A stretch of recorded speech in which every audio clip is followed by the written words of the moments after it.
ఏంటి తాతా పతిక రోజులు అంటున్నావ్ నాకు అర్థం కాలేదు. ఏంటి అర్థం కాలేదా? పతిక రోజులు అన్నావ్ కదా అది. నేను చెప్పబోయేది 5 నెలల క్రితం క్షేత్రపురంలో జరిగింది. ప్రతి ఒక్కటి ఒక్క ఫలితం. ఏంటి? ఒక్కోసారి ఎవరికీ అర్థం కాదు. ఈసారి చెప్తే ఏమైపోతావ్ నాకే తెలీదు. మరి మీ అభిప్రాయం ఏమైనా ఉంటే కామెంట్లలో తెలుపండి. అవునా, మరి ఒక్కసారి కూడా చెప్పలేదు. సరే కాని చెప్పే ముందు ఒక్క ప్రశ్న అడుగుతా. సరే కానీ ఏంటో చెప్పండి. క్షేత్రపురం గ్రామంలో ఒకే ఒక్క వైపు ఎవ్వరు ఎక్కువగా వెళ్లారు? ఈ క్షేత్రపురానికి పరమటి దిక్కున వైపు వెళ్లారు. ఎందుకు వెళ్లారు నువ్వు చెప్పగలవా? నాకు తెలీదు కానీ దారిలో వస్తుండగా ఒక్కడు చెప్పాడు. అతడు ఏమని చెప్పాడు? అక్కడకు ఏదైనా ఒక్క పండుగలో ఆంజనేయ స్వామికి పూజ చేసి అందరూ కలిసి వచ్చేవరు అని చెప్పాడు. ఇంకా ఏదైనా చెప్పాడా? లేదు, ఇంకా ఏమీ చెప్పలేదు. నేను చెప్పుతాను.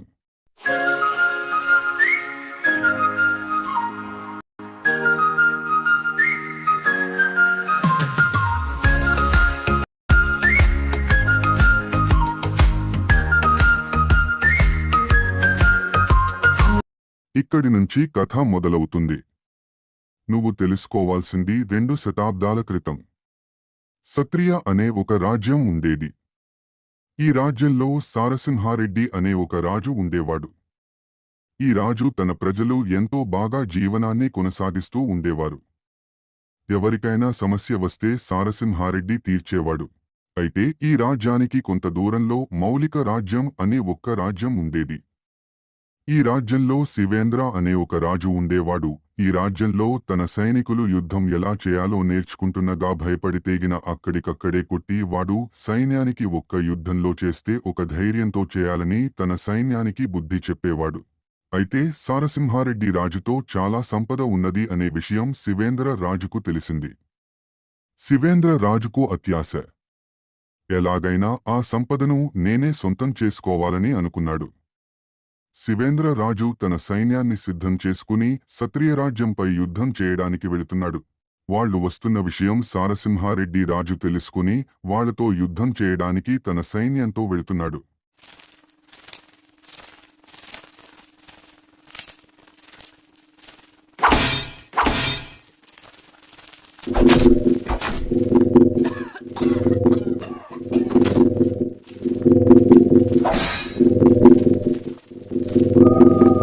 ఈ యుద్ధంలో శివేంద్ర రాజు ఓడిపోయాడు. సార్వసింహారెడ్డి రాజు గెలిచాడు. చూడు శివేంద్ర, ఎందుకు మా రాజ్యంలో ఉన్న వాళ్లని చంపాలని వస్తున్నా?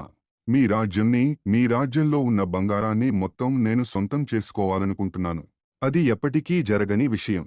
నిన్ను ఇప్పటికాకుండా నిన్ను ఎప్పుడైనా చంపి నీ రాజ్యాన్ని నేను సొంతం చేసుకుంటా. నీ రాజ్యానికి నేను రాజు అవుతా.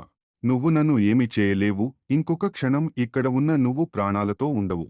అలా ఇద్దరు అక్కడ గొడవపడి వెళ్లిపోయారు. సారసింహారెడ్డి రాజు తన దగ్గర ఉన్న సంపదను కొంత ఊర్లో ఉన్న వాళ్లందరికీ సాయం చేశాడు.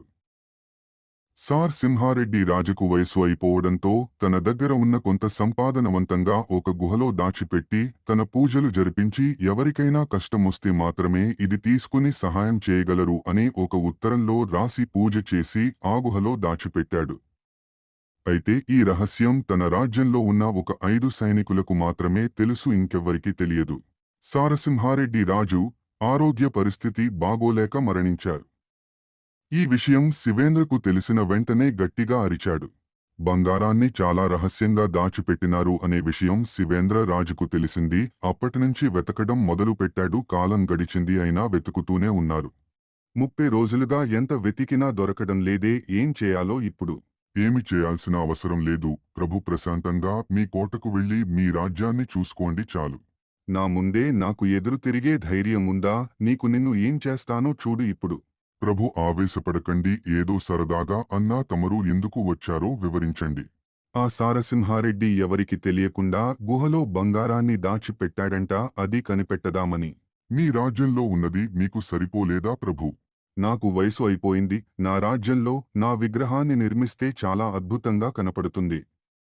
తర్వాత నాకు పేరు వస్తుంది. నా రాజ్యానికి పేరు వస్తుంది. చరిత్రలో నీలా పడుతుంది నా పేరు.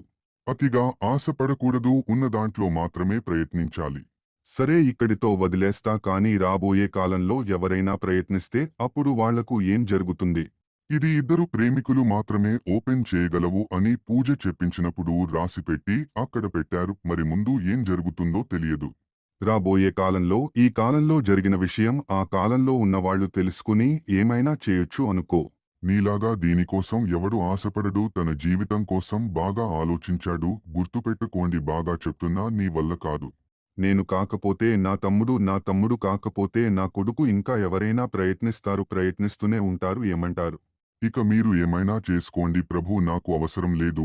నాకు ఆంజనేయ స్వామి గుడిలో పూజ చేయాలి అంతే. నేను వెళ్తాను, ఇప్పటికే ఆలస్యమైంది. అయితే కాలం మారింది. సారసింహారెడ్డి రాజ్యంలో ఉన్న ఊరికి క్షేత్రపురం అని పేరు పిలవబడింది. ఈ శివేంద్ర మనబడి దేవేంద్ర ఇతడు పంటను ఎత్తుకుపోయి అమ్ముకుని తన మనుషులతో పాటు ఉండేవాడు. చెప్పినది చేయకపోతే ఊరికే వదిలిపెట్టడు ఈ దేవేంద్ర. బాగానే ఉన్నాను. ఇంతకీ ఎప్పుడు వస్తున్నావు? రేపు మార్నింగ్ అక్కడ ఉంటా. అలాగే వచ్చే ముందు 4 బీర్లు తీసుకురారా. సరే, అలాగే తీసుకొస్తా.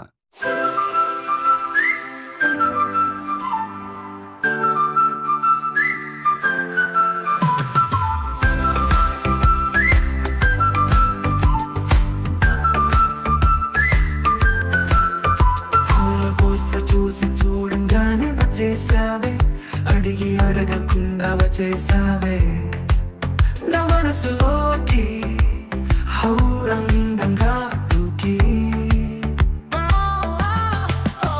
దూరం దూరం గుంపు ఏం చేసావే, దారం కట్టి గుండె ఎగరేసావే. ఓ చూపుతోటి, ఓహో ఓ నవ్వుతోటి, తొలిసారిగా నా లోపల ఏమైందో తెలిసేయడేలా. నా చిలిపి అల్లర్లు, నా చిన్ని సరదాలు నీలోనే చూసానులే. నీ వంక చూస్తుంటే అద్దంలో నన్ను నేను చూస్తున్నట్టే ఉందిలే. నే చిత్రాలు ఒక్కోటి చూస్తుంటే ఈ జన్మకి ఈ చాలు అనిపిస్తుంది. నువ్వా నా కంట పడకుండా, నా వెంట పడకుండా, ఇన్నాళ్ళెక్కడ ఉన్నవే.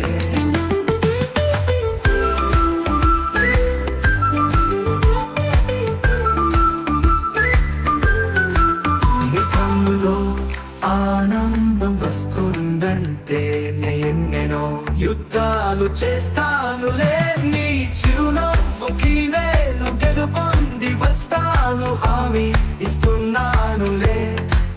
ఒకటో ఏకం కూడా మర్చిపోయేలాగా ఒకటే గుర్తొస్తా. నిన్ను చూడకుండా ఉండగలనా?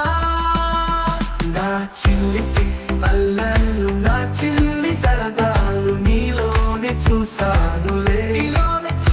నీ వంక చూస్తుంటే అద్దంలో నన్ను నేను చూస్తుంటా ఉందిలే.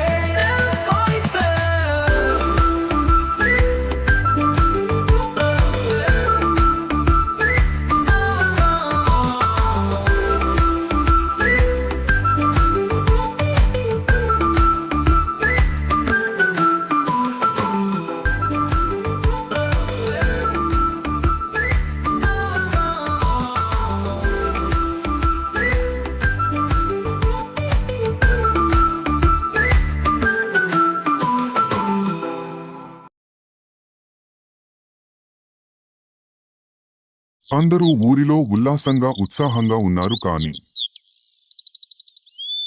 రామయ్య తన వారి పంట చూసుకోవడానికి వెళ్తున్నాడు. వేమయ్య పెట్టుబడి పెట్టడానికి డబ్బులు లేక నడుచుకుంటూ వెళుతూ ఉంటాడు. చీమయ్య తనకు సహాయం చేయడానికి రెడీగా ఉన్నాడు. అలా వాళ్ళిద్దరూ మాట్లాడుకోవటం రంగమ్మ రంగయ్యకు నచ్చక ఇంటి లోపలకు వెళ్ళిపోతారు. దేవేంద్ర రామయ్య వైపు కన్నువేసి వారి 20% వాటా లాక్కుని అమ్ముకోవాలని అనుకుని అడవిలోకి వెళ్తూ ఉంటాడు దేవేంద్ర. రామయ్యకు వరి పండించడం తప్ప వేరే విషయం ఏమీ పెద్దగా తెలియదు. తన పని వరి పట్ట మీద పై దృష్టి పెట్టి పట్టించేవాడు. హాయ్ వెన్నెల, ఏంటి అంత టెన్షన్ పడుతున్నావ్? అబ్బే ఏం లేదే, పర్వాలేదు చెప్పు, నేను కూడా సహాయం చేస్తా. ఒక్కసారి కూడా గుడికి వెళ్ళడానికి ఎవరైనా సహాయం చేస్తారు అనుకుంటే ఎవరు చేయలేదు. ఆ గుడి వెళ్ళాలంటే అడవి దాటి వెళ్ళాలి కదా, అందుకే భయపడుతున్నారామో. ఏమో, నాకు కూడా తెలియదు సుమి. నాది ఒక సందేశం వెన్నెల. ఏమిటో చెప్పు. నువ్వు ఎవరితో అయినా ఫ్రెండ్షిప్ చేయి వెళ్ళడానికి సరిపోతుంది. తప్పదంటావా సుమి? తప్పదు వెన్నెల. సరే, ప్రయత్నిస్తా. షేర్ చేయండి, కామెంట్ చేయండి. మరిన్ని అప్డేట్ కోసం మా ఛానల్ని సబ్స్క్రైబ్ చేయండి, అలౌ చేసుకోండి.